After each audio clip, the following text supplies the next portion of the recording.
Kylian Mbappe Barselonaga qarshi shunchaki o'ynamagan. U ularni o'z maydonida parchalab tashlagan. 2021-yilda butun dunyo yosh fransuz futbolchisi Chempionlar Ligasi play-off o'yinida Camp Nou'ni yakka o'zi sukutga solganini ko'rdi.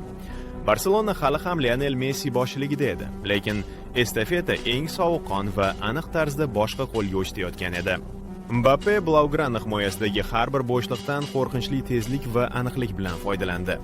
U birinchi golini jarima maydonida raqiblarni aylanib o'tib, to'pni Ter Stegen darvozasiga kuchli zarba bilan yo'llab kiritdi.